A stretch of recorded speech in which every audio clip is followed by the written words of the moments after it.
Ukraine war, Bakhmut defenders worry about losing support. A year ago Volodymyr and his men were firing all 40 barrels of their BM-21 Grad rocket launcher in one go.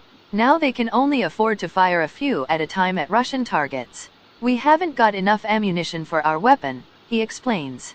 His unit, the 17th Tank Battalion, is still being called on to provide fire support to Ukrainian forces desperately clinging on to the edges of Bakhmut, the eastern Ukrainian city which Russia has spent months trying to capture.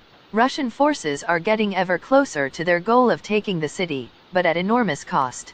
While we're waiting in a line of trees, hidden from view, Volodymyr receives a call to fire his rocket launcher at a Russian mortar position about 15 kilometers away.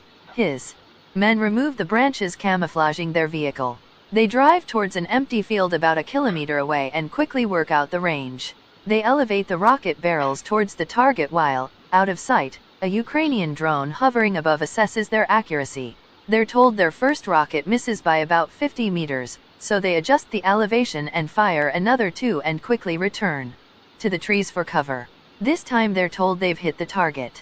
Volodymyr, however, is frustrated they can't do more.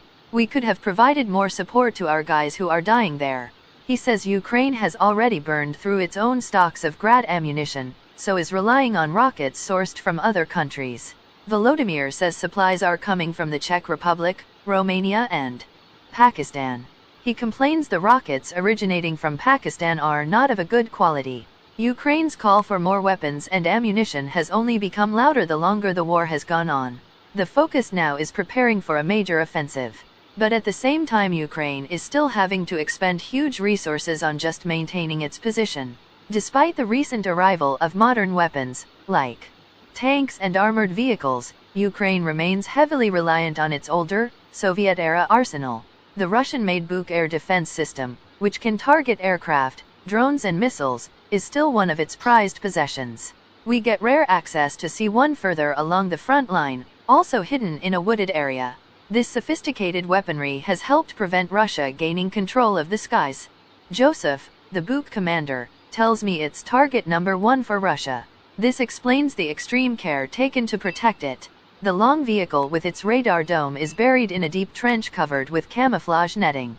On top are 2 gray missiles. Normally it carries 4. A cache of classified U.S. documents was leaked online earlier this month, maps, charts and photos, revealing detailed intelligence gathered on the war. I asked Joseph if these were correct in highlighting an acute shortage of Buk missiles. "No, that's not true," he insists.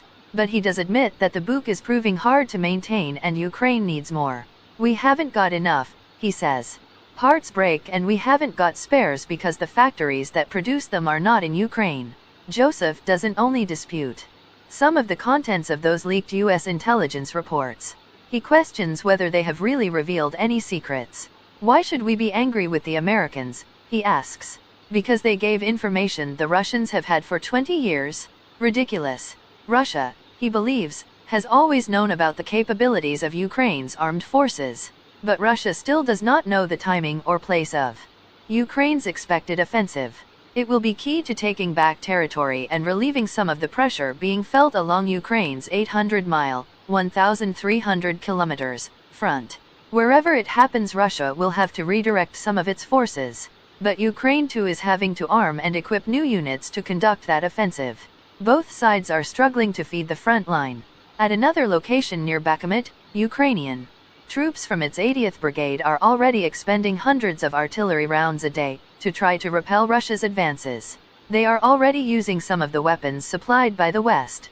Surai and his men are operating a British-made L-119 light artillery gun.